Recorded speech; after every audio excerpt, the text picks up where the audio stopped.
Hey, how are you? This is Mr. Burrows. Today I'm going to talk to you about Canvas. So you can get there from going to the NCED Cloud, which will take you to Rapid Identity. And if you click this red Canvas icon here, it should take you to your Canvas courses. So to begin with, you should be seeing your dashboard. And just a quick tip, you can clean up your dashboard. If you go to courses, you should see all the courses you're teaching. You can click on all courses. These are my past enrollments, so for currently I'm not teaching anything, but these are courses that I have made. But if you see the star here, if it's a course that you want to always pop up here, which I would recommend just making your current courses popping up instead of your second semester courses. Um, you can star them, and then when you go to your dashboard, only those ones pop up. So that's just an easy, quick way to organize it and then to make a Canvas course. So to begin with, this is what mine looks like. This is one I had published to Canvas Commons down here. But if you're not seeing this green publish mark on your course, then the students also will not be able to see it. If it's unpublished, which is fine for the meantime, you can edit it, work on all those things. But again, the students can only see it if it is published. So you do want to go ahead and publish it as soon as you can. So a couple things with your Canvas course. You'll see that I have my stuff here on the left organized a certain specific way. And personally, I think that you should start there. So to do that, you go to Settings, which is down here, and then we're going to go to Navigation. And you'll see you may have a whole list of everything, all these things, all up here. And the order that you have them in is also the order that they're going to be in over here. For me, there's certain things that I just don't want my students to see. So stuff like conferences, outcomes, collaborations, or things that maybe I'm just not using at the time, I'm going to gray out. So for them, they're not going to see all these things here because they're going to be grayed out for them. So to do that, you can take it like this monitoring and reporting, and I can drag it down here. And wherever I drag it down there, that's where when I hit save on the left here, now that is going to be grayed out over here. So I don't need it. I don't use it. That's where it is.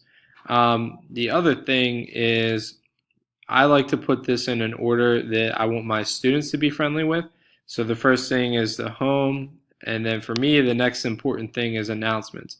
But for you, if the very important thing is assignments, maybe that goes up here. Or maybe modules. However you edit it here, it's going to look like over here. So then you can go ahead and hit save and see how that's switched. So again, I particularly like announcements, and then assignments, and then modules. Go ahead and hit save. All right, the next thing I wanted to show you is how I structure my Canvas course, and maybe this can give you a good idea for you. You'll notice the first thing on my home page, I have a literal home page. It for me has my email. It takes students. I'll go to student view so you can see what it would look like if you were a student logging in. They see a poem. This is the New Colossus, the Statue of Liberty poem. And they have an announcement list. They can click that or click module list, and that'll take them to all the modules. So that's how, and again, you see they don't see all that stuff that was grayed out. So for me, it looks cleaner. It's less distracting for kids, and they're only getting the thing that they need to. So I'm going to go ahead and leave student view. If you would like to set up your home page, you can do that a couple of different ways. To begin with, you go to Pages, and you need to create a new page. My page is published already, my front page, but you would create a new page. It would be up here, or you can edit that page. And then when you do, go to choose home page back on here. And that first page for a lot of people is probably this course module or whatever thing you want here. For me, I like this pages front page, and you can change it. I'm just going to hit cancel. All right, next thing I want to show you is how I structure my Canvas course. For me, it's based on modules, and I use modules as if they were units.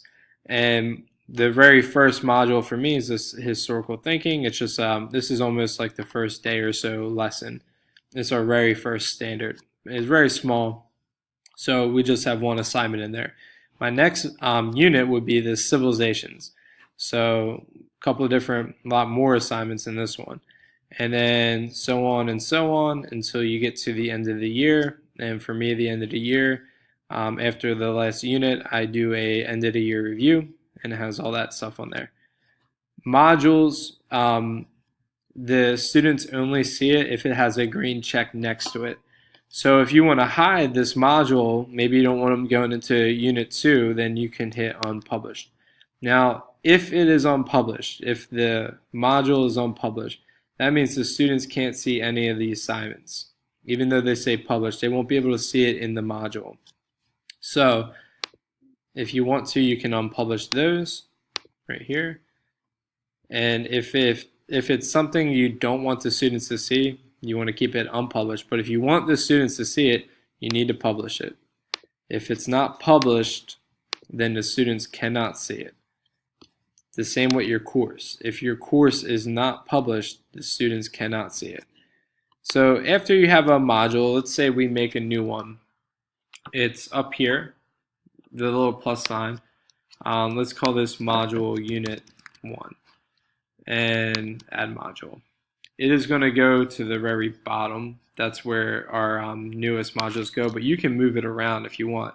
Say I want this Unit 1 right before the end of the year, right here. Now notice again it's unpublished, so I need to publish it, and then we don't have any assignments for it. So I can go ahead and hit the plus button here, and I can either import an assignment from an assignment list that I have, or I can make a new assignment. So I'm going to go ahead and make a new assignment. I'm just going to call that assignment 1 and add item. Okay, assignment 1 is right here, and it is unpublished. That's fine because we didn't do anything to it yet.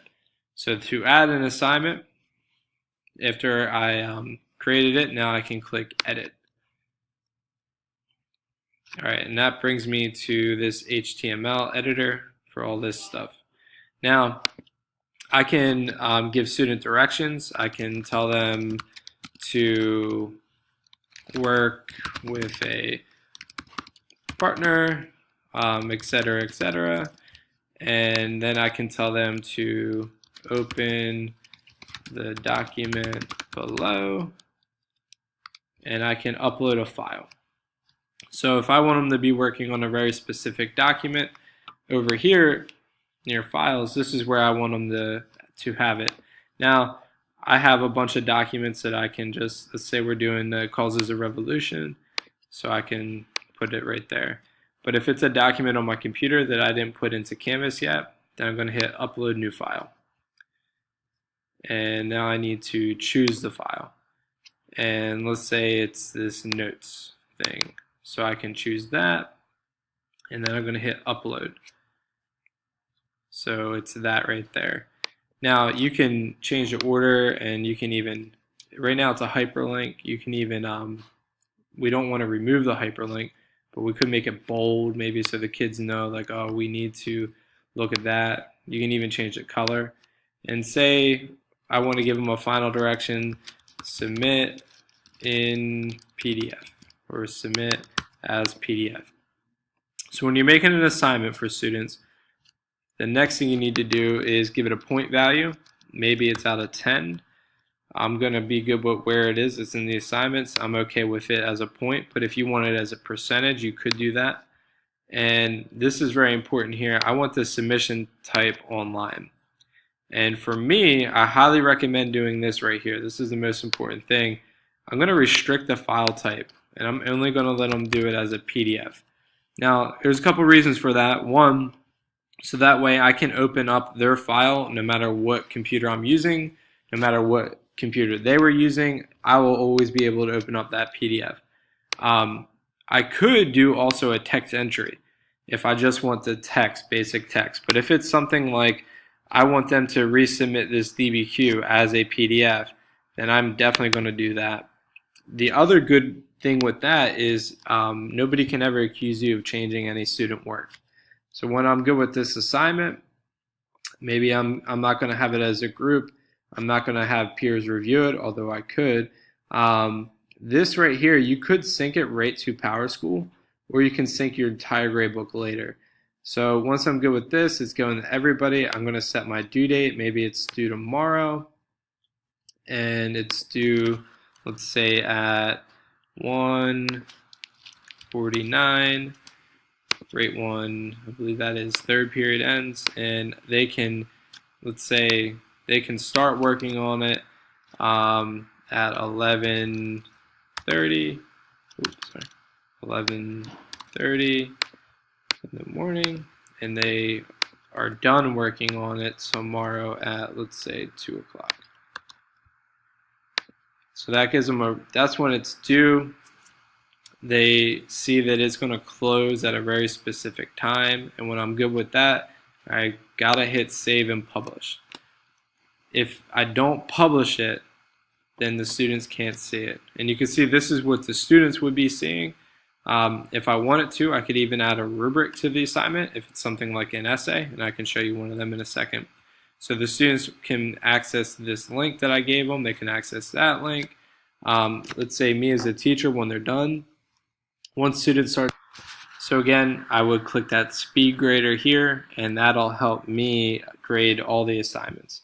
I'm not going to click on it because I don't want to show student names. So once that assignment is good and ready, let me just show you what it would look like in the module. So that module was right here, that unit 1. We have assignment 1, both of them are published. Maybe I want to come up with an announcement now. And the announcements, to me, are a really good, effective communication to students. So I'm going to come up with a new announcement. And I like to call it the next day. So let's say if I'm making an announcement for tomorrow, I'm going to call it, let's say,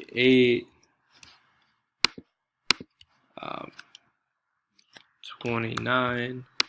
And then maybe I'll tell them what their bell ringer is. Bell ringer, who would win, ... And maybe I have something more there.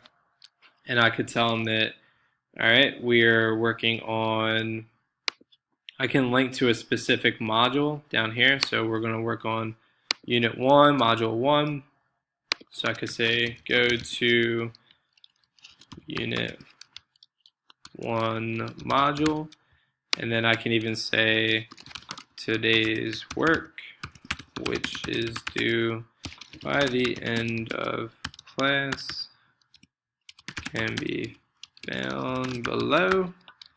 And then I can link to a very specific assignment, which we called assignment 1 right there. And then maybe have a great day. And I can even put in a image if I wanted to. Maybe that poem will go there. And I'm going to post that. I can delay posting if I want. So it's only going to post tomorrow. And let's say I wanted to post first thing in the morning at 8 o'clock. Do that and hit save. So now this is what the students would see when they log on the Canvas for me. They see this picture that I put there. They know where their unit, all their work is for the week in that Unit 1. They can go to that very specific assignment. Boom, it takes them to this assignment. And for them, it will give them a student view here, a submit button. And they know I have to submit as a PDF. It's only letting me submit as a PDF. All right. So that's how you can make a module, make an assignment. I can go into more detail in a future video about some kind of more advanced stuff. But have a good day. Thank you.